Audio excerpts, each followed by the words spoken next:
Hey guys, King's Island Fanboy here, and welcome back to another Coaster of the Week. This Coaster of the Week is Tornado at Stricker's Grove. This is an in-house built wooden coaster that opened in 1993. The current height, speed, and length for this ride is currently unknown, but I would probably estimate that it's around 20 feet tall and a speed of 40 miles an hour. This ride has some pretty interesting history surrounding it, listed in RCDB.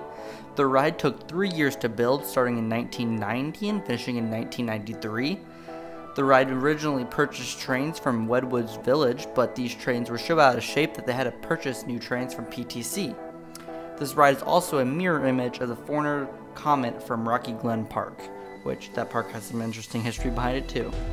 So without any further ado, let's get into the BOV, and then we'll have some final thoughts at the end of the ride. So you turn out of the station and go to the right, and then through some straight track to the right again, and then you engage with this lift hill.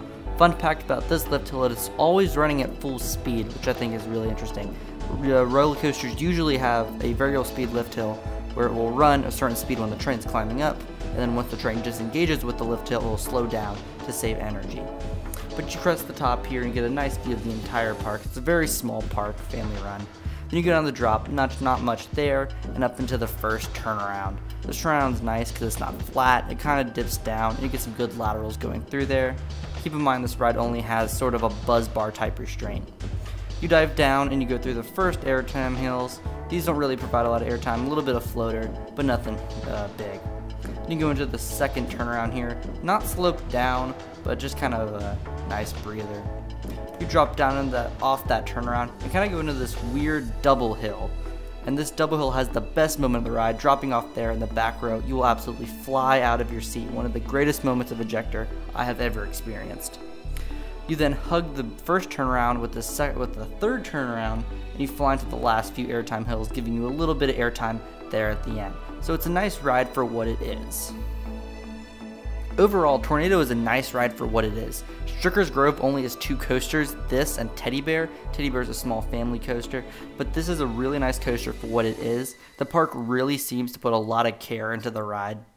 As you see in the POV, there's a lot of sections that look brand new for the track, and it is a pretty smooth ride. I mean, it has the roughness of a wooden coaster, but it's smooth enough that it's not unbearable. It is obviously taken care of very well by the park. Being a family park, this ride really has a lot of character. Stricker's Grove is really in the middle of nowhere. It's really just cornfield, cornfield, cornfield, an amusement park, and then more cornfield. It really is in the middle of nowhere. So Stricker's Grove has a lot of character and a lot of family feel. It's definitely a nice, smaller park. But overall, this ride does feel like a bigger Woodstock Express. I'm a sucker for old Woodies like this. It has a lot of history behind it, and it's really interesting. And it is kind of a rare credit for this park only being open 4 days a year.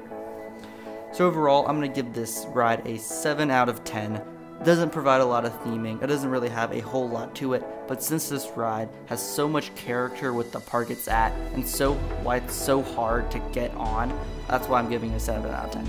It does have those fantastic ejector moments with the drop off of that weird double hill, and some of those hills do provide some good airtime considering this ride only has a buzz bar. So I'm giving this ride a 7 out of 10 for that. It really has a whole lot of character with the park it's in, and I really like this ride. I want to go on a day where it's less crowded, but that would be hard for me 4 days a year, and just get a few more rides on it. Well, that's all for this video. I want to hear what you guys think of Tornado down in the comments below. Have you been on it? Are you wanting to get on it? Because this ride is kind of hard to get on. So are you looking to get on it sometime in the future?